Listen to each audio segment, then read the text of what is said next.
दोस्तों एक नए वीडियो में आपका स्वागत है। कक्षा 11 के लिए मैथमेटिक्स एनसीईआरटी हम यहाँ पे पढ़ा रहे थे और प्रश्नावली 1.4 पे पहुँच चुके थे। समुच्चय पहला जो आपका अध्याय है वो चल रहा है।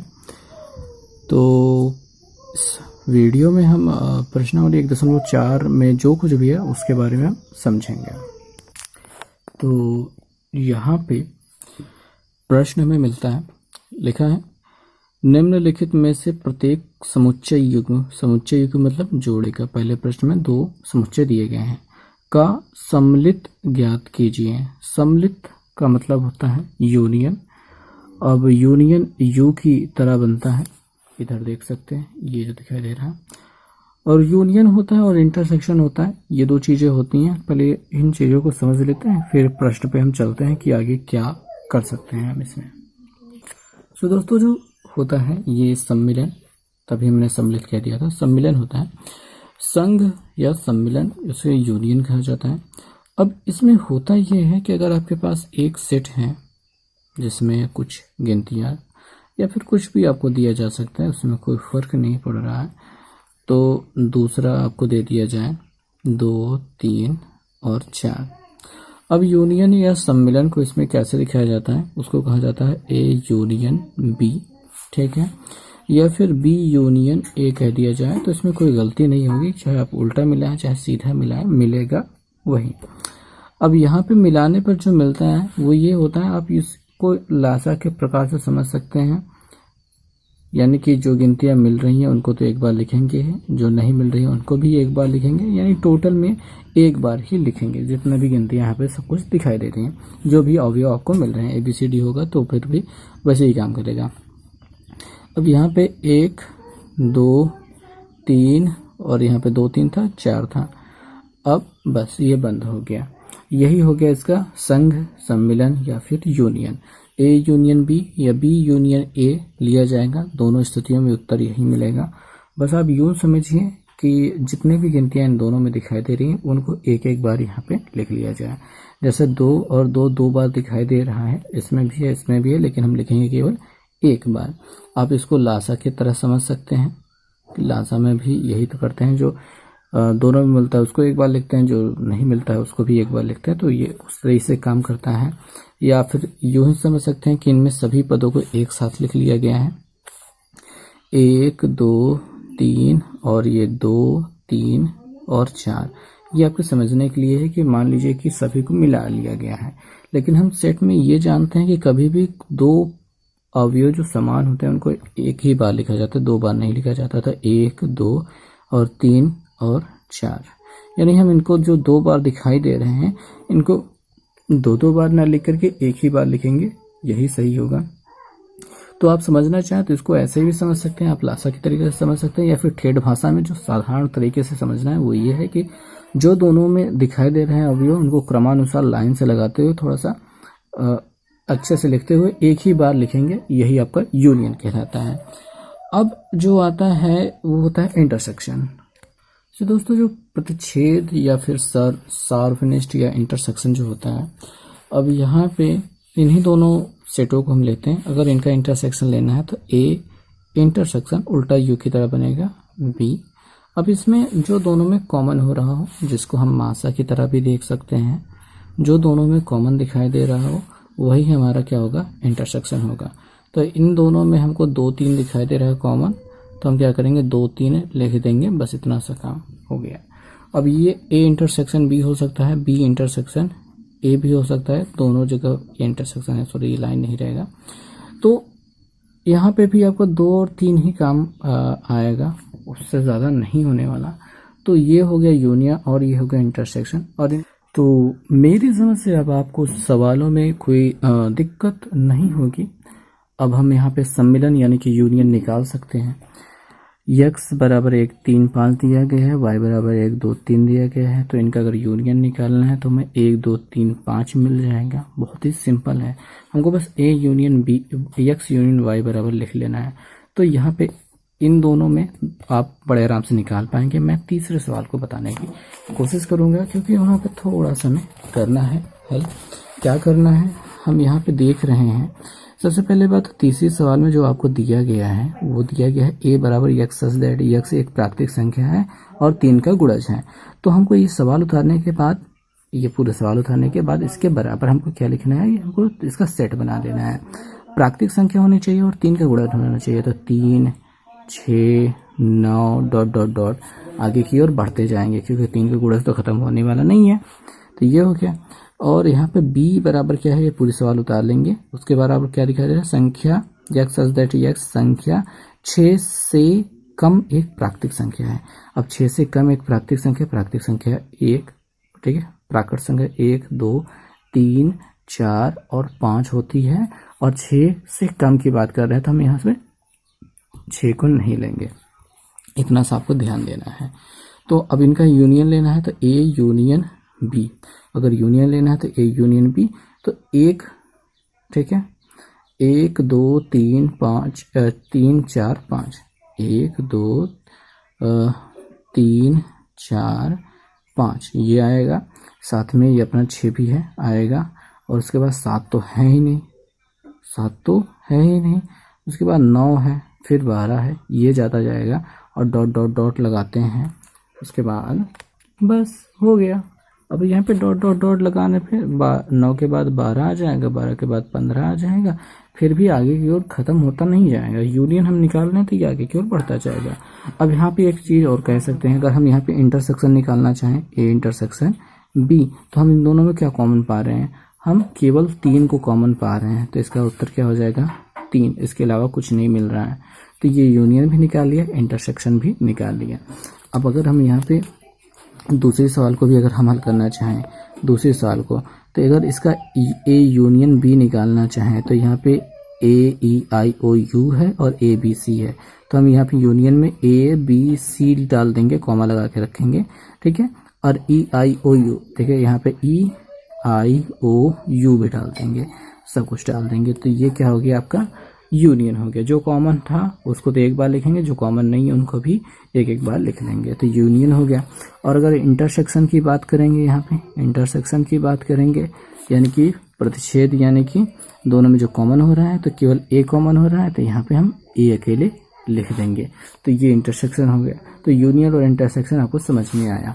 तो पहले सवाल में इंटरसेक्शन और यूनियन आप निकालेंगे, जो 5वीं सवाल दिखाई दे रही है, ठीक है। ए बराबर क्या है, 1, 2, 3 है, बी बराबर 5 है। अब इसका यूनियन आप खुद निकालिए, ठीक है। चौथी सवाल भी है उसमें छूटी हुई, आप उन दोनों को कीजिएगा। अभी हम चलेंगे दूसरी सवाल की ओर, जो यहाँ पे दिखाई दे रही है। दूसरे सवाल में कह रहे हैं कि मान लीजिए कि ए बराबर ए बी बराबर ए बी सी। तो ए क्या, ए यहाँ पे सबसेट के चिन्ह है, यानी कि उपसमुच्चय। बी क्या, ए बी का उपसमुच्चय है, जाहिर सी बात है। यहाँ पे दिखाई दे रहा है कि ए बी जो है वो ए में है और बी में क्या है, ए बी सी है। तो ये दोनों अवयव इसमें मिल रहे हैं, ठीक है। तो ए क्या है, बी का उपसमुच्चय है, यानी कि ये है, सही है। अब यूनियन निकालना है, तो यहाँ पे दोनों में जो जो मिल रहा है, जो जो नहीं मिल रहा है, उनको एक बार लिख लीजिए। यूनियन बड़े आराम से मिल गया। तो ए यूनियन बी बराबर ए बी सी दिखाई दे रहा है, बहुत ही सिंपल सा। तीसरा, यदि ए और बी ऐसे दो समुच्चय हैं कि ए सबसेट बी, ठीक है, तो ए यूनियन बी क्या है, तो ए यूनियन बी क्या हो सकता है। तो यहाँ पे अगर आप ए यूनियन बी, जैसे कि आप ऊपर वाली सवाल ही देख लीजिए, यहाँ पे ए क्या है, बी का सबसेट है, उपसमुच्चय है। तो ए यूनियन बी जब आपने निकाला तो ए बी सी के बराबर निकला, और ए बी सी क्या है, बी वाले के बराबर है ना। A B C, A union B किसके, बी के बराबर है, बी सेट के पूरे बराबर हो रहा है। तो वही काम यहाँ पे होगा। अब चूंकि ए उपसमुच्चय है बी का, अतः ए के प्रत्येक अवयव बी में होंगे, और अगर ए यूनियन बी निकालेंगे तो वो बी के बराबर ही रहेगा। तो बहुत सिंपल सा काम यहाँ पे हो गया। चौथे सवाल में है ए बराबर बी बराबर सी बराबर और डी बराबर दिया गया है। उसके बाद आपको यहाँ पे खैकार है सवालों की, A union B, A union से, बी यूनियन से, बी यूनियन डी, सब आप निकाल लेंगे। मैं आपको ये लास्ट वाला चीज़ बता देना चाहूँगा, मतलब बाकी सब तो बहुत आसान है, आप कर पाएंगे। यहाँ पे जो 3-3 का दिया गया है, उसी चीज़ को लिखने का एक तरीका मैं आपको हिंट दिखा देता हूँ, बाकी बहुत आसान है। कैसे करेंगे, आप पहले बात तो सवाल को उतार लेंगे, उसके बाद बारी बारी से एक एक चीज़ को करते जाएंगे। मैं चौथे वाले सवाल को दिखाता हूँ।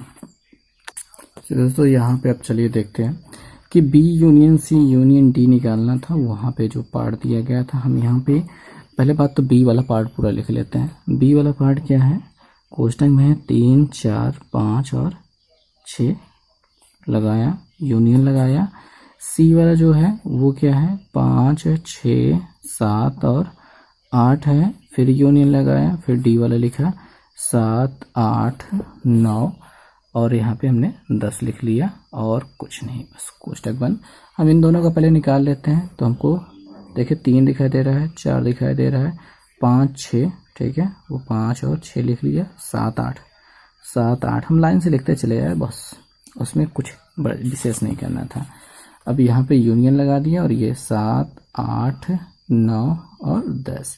अब देखेंगे 7 8 तक तो ये है, ठीक है, 9 10 और जोड़ देना है, यानी कि 3 4 5 6 7 8 9 और 10 ये कोष्टक में बंद कर दिए। यहाँ पे ये आंसर हो गया और कुछ नहीं करना है। अब 5वें सवाल पे चले तो यहाँ पे दिया गया है कि प्रश्न 1 में दिए गए, यानी कि ये जो प्रश्न 1 था यहाँ वाला हिस्सा, हमने यहाँ पे यूनियन निकाला था और इंटरसेक्शन भी हमने बताया था थोड़ा बहुत। अब वहाँ पे कहा गया है कि यहाँ पे प्रत्येक समुच्चय युग्म का सर्वनिष्ठ समुच्चय ज्ञात कीजिए, यानी इंटरसेक्शन ज्ञात कीजिए। तो हमने जो यूनियन था वो बताया था और इंटरसेक्शन भी साथ में बताया था, तो बड़े आराम से आप इंटरसेक्शन भी निकाल लेंगे। 6वें सवाल में कहा दिया गया है कि ए बी सी डी दिया गया है और यहाँ पे सभी जगह पे इंटरसेक्शन और यूनियन से संबंधित चीज़ें दी गई हैं। मैं आपको यहाँ पे ये जो 9वीं सवाल है, इसके लिए मैं आपको 9वीं सवाल बता देता हूँ कि यूनियन और इंटरसेक्शन को मिला करके कैसे हल किया जाएगा। तो भाई यहाँ पे इस सवाल में हम ध्यान से देखते हैं कि यहाँ पे ए इंटरसेक्शन बी दिया गया है, तो हम ए इंटरसेक्शन बी, आप चाहें तो जैसे हमने पहले उतारा था उसको उतार के कर सकते हैं, पर हमें यहाँ पे डायरेक्ट करना चाहता हूँ क्योंकि जगह कम यहाँ पे प्रयोग करेंगे। ए इंटरसेक्शन बी को डायरेक्ट लिखेंगे हम, ठीक है। तो इन दोनों में क्या मिल रहा है, 3 नहीं मिल रहा, 5 नहीं मिल रहा, 7 मिल रहा है, 9 मिल रहा है, 11 मिल रहा है। तो ए और इंटरसेक्शन बी में 7 9 11, यानी 7 9 और 11 मिल रहा था, हमने मिला लिया। इंटरसेक्शन लगाया B union C, B union C निकाला, बी यूनियन सी में क्या मिल जाएगा, देखेंगे 9 7 9 11 13 और यहाँ पे एक्स्ट्रा है 15, तो यहाँ पे 7 9 11 13 और एक्स्ट्रा वाला 15। अब यहाँ पे इंटरसेक्शन लगाया था 7 9 11, 7 9 और 11 मिल रहा है तो मिला दिया, बस इतना सा काम और हो गया, काम खत्म। इतना आसान है यहाँ पे यूनियन और इंटरसेक्शन निकालना। बस आपको ये ध्यान देना कि ये कोष्टक की बात है तो पहले कोष्टक वाला कर लेना, उसके बाद बाहर जाना है। तो वही बॉन्ड मास का रूल सिंपल सा लग रहा है और कुछ बड़ी नहीं है। तो अब बात करेंगे हम 7वें सवाल की। तो दोस्तों 7वें सवाल में हमें हल करना है अभी आगे। तो यहाँ पे दिया गया यदि a बराबर यहाँ पे प्राकृतिक संख्या, b बराबर सम संख्या, c बराबर विषम संख्या, d बराबर अभाज्य संख्या। तो यहाँ पे हमको इनको समुच्चय पहले बना लेना है कि a बराबर 1 2 3 4 5 6 7 8 से डॉट डॉट डॉट लगा देंगे, b बराबर 2 4 6 8 लगा देंगे, विषम बराबर c बराबर 1 3 5 7 ऐसे चलेगा, और d बराबर 1 2 और 3। यहाँ पे अभाज्य संख्याओं को रखना है 1 2, एक तो भाज्य कुछ नहीं है, तो भाई 2 3 और 5 7 और 11 ये चल रहे हैं गिनतियाँ। तो हमको इनका बना लेना है आपको जैसे समुच्चय। तो जैसे कि यहाँ पे a बराबर दिखाई दे रहा है, b बराबर c बराबर d बराबर हल किया गया ना, बस सिंपल सा सवाल है भाई। प्राकृतिक संख्या 1 2 3 होते हैं, सम वाले तो सम हो गए, विषम वाले विषम हो गए, अभाज्य वाले अभाज्य लिख दीजिए, सेट बना लीजिए। उसके बाद a इंटरसेक्शन की b की बात कर रहे हैं, तो यहाँ पे इन दोनों में क्या कॉमन हो रहा है वो आपको लिखना है। तो a इंटरसेक्शन b में आप क्या दिखाई दे रहा है कि 1 2 3 4 5 6 7 है, सम b में सम प्राकृतिक संख्या है, तो 2 4 6 8 10 ये सब मिलेंगे, तो 2 4 6 8 10 सब लिखते चले जाएंगे और ये b के बराबर ही दिखाई दे रहा है, तो b लिख दिया बराबर में लिख करके, ठीक है। समझ में आ रहा होगा, बहुत सिंपल सा काम है। यहाँ पे a बराबर लिख लिया, b बराबर लिख लिया, जो भी था उनका इंटरसेक्शन मिला है कि 1 मिल रहा है, नहीं मिल रहा है, 2 मिल रहा है, हाँ मिल रहा है, 3 मिल रहा है, नहीं मिल रहा है, 4। तो जो जो मिल रहा है उसको लिखते चले गए। अब 2 4 6 8 क्या है, वही अपना ये 2 4 6 8 बी वाला के बराबर है, इस वजह से बी के बराबर लिख दिया। अगर बराबर नहीं होता तो नहीं लिखते। तो ये स्थिति है। अब चाहे लिखना चाहे तो लिखें, ना लिखना चाहे तो ना लिखें। वो बड़ी बात नहीं है। बस आप ये समझें कि यहाँ पे A intersection C, A intersection D, B intersection C, जो कुछ भी मिल रहा है सब कुछ आराम से लिखते चले जाएंगे, बहुत आराम से मिलेगा, उसमें कोई बड़ा इशू नहीं होने वाला है। 8वें सवाल पे चलते हैं। ठीक है, यहाँ पे दिया गया है कि निम्नलिखित समुच्चय युग्मों में कौन से युग्म असंयुक्त हैं। संयुक्त का मतलब होता है कॉमन, इसमें कौन सा गिनती कॉमन नहीं है, बस इतना से हमको खोजना है। यहाँ पे दिखाई दे रहा है कि 1 2 3 4 एक सेट हो गया, दूसरा यक्स यक्स एक प्राकृतिक संख्या है और 4 के बराबर 4 लेस देन, ठीक है, less than equal x and less than equal 6, यानी कि 4 5 और 6 यहाँ पे गिनतियाँ मिलेगी। याद रखेंगे क्या हो रहा है कि 4 के बराबर भी हो सकता है एक्स, तो 4 से बड़ा 5, और यहाँ पे 6 के बराबर या 6 से छोटा के लिए हो सकता है, तो यहाँ पे 6, मतलब 4 5 6 यहाँ पे होगी और यहाँ पे 4, 1 2 3 4। क्या इन दोनों में कुछ कॉमन हो रहा है? 4 दोनों में कॉमन हो रहा है, तो यहाँ पे असंयुक्त यहाँ पे ये नहीं है। यहाँ पे देखेंगे, हल देखेंगे कहाँ दिया है, दिए हुए यहाँ पे इंटरसेक्शन निकाला ना हमने, इसका इंटरसेक्शन निकाला, वो 4 मिल गया। अब यहाँ पे इंटरसेक्शन 4 मिला है, उन दोनों में कॉमन 4 है, तो यहाँ पे ये समुच्चय असंयुक्त नहीं है। असंयुक्त होने के लिए इन दोनों में कुछ कॉमन नहीं होना चाहिए, फाई होना चाहिए, तो यहाँ पे कुछ नहीं है। ठीक है, तो ये स्थिति होगी। तो ऐसे ही यहाँ पे हमको और भी चीज़ों में खोज लेना, जिनमें दोनों में कॉमन नहीं होगा उसमें कह देंगे कि असंयुक्त है। जिसमें कुछ कॉमन हो जाता है यानी कि इंटरसेक्शन निकल जाता है, कुल मिला के समझिए जिसमें इंटरसेक्शन निकालने पर फाई मिल जाए, यानी कि रिक्त समुच्चय मिले, कुछ मिले ही ना, तो वो क्या हो जाएगा आपका असंयुक्त हो जाएगा, बाकी में होगा। आगे जो हम 11 नंबर सवाल देखने वाले हैं, यहाँ पे हमको माइनस वाला सीख लेना होगा। ठीक है, तो ए बराबर दिया गया है, बी बराबर दिया गया है, सी बराबर दिया गया है, डी बराबर दिया है, और हमको ए माइनस बी, ए माइनस सी, ए माइनस डी सभी में माइनस हमको देखना है। मैं आपको एक माइनस बता देता हूँ। ठीक है, जैसे कि a माइनस बी, तो हमको क्या लिखना है कि आगे वाले अवयव लिखने हैं जो b में होंगे उसको हटा करके। अब ये कैसे हो रहा है, थोड़ा सा ये देखते हैं, यही किताब में दिखा देते हैं क्या लिखना है। अब बहुत आराम से समझेंगे। ठीक है, a माइनस बी ये हमको निकालना था, तो हमने a को पूरा लिख दिया यहाँ से देख करके, और माइनस लगाया, b को पूरा लिख दिया यहाँ से देख करके। इतना तो बहुत आसान है, कुछ नहीं करना है, बीच में माइनस लगाया। अब देखिए ए के सभी अवयव, इसमें के सभी अवयव हमको इसमें लिखने हैं। ठीक है, बस वो उनको हटा देना है, काट देना है, गायब कर देना है जो इसमें दिखाई दे रहे हैं। जैसे 3 इसमें नहीं है, लिख लिया, 6 नहीं दिखाई दे रहा है, लिख दिया, 9 नहीं दिखाई दे रहा है, लिख लिया, 12 ये दिखाई दे रहा है तो 12 कट गया, 15 नहीं दिखाई दे रहा है, लिख लिया, 18 नहीं दिखाई दे रहा है, लिख लिया, 21 भी नहीं दिखाई दे रहा है, लिख लिया। अब यहाँ पे 20 है तो हमको 20 से मतलब नहीं है, हमें बस आगे वाले के अवयव इसमें लिखने हैं, नीचे आगे वाले के सेट के अवयव लिखने हैं जो कि कट के गायब ना हो, जो मिल रहे हैं वो कट के गायब हो जाएंगे। बस इतना सिंपल सा काम होता है माइनस वाले में। तो यहाँ पे बड़े आराम से सभी पदों को किसी का भी कैसे भी आप माइनस कर सकते हैं। a माइनस सी निकालना है तो a को आगे लिखिए, b को सी को पीछे लिखिए, और उसके बाद a के उन सभी पदों को लिखते चलिए, अवयवों को लिखते चलिए जो कि c में ना दिखाई दे रहा है। जैसे दिखाई दे रहा है 3 इधर नहीं है तो लिख लेंगे, 6 इधर है कट गया, 9 इधर नहीं है लिख लेंगे, 12 दिखाई दे रहा है कट गया, 15 नहीं दिखाई दे रहा है लिख लेंगे, और 18 ये भी नहीं दिखाई दे रहा है ये भी लिख लेंगे, 21 ये भी लिख लेंगे। बहुत ही सिंपल सा काम है, तो ये माइनस बड़े आराम से हो जाएगा।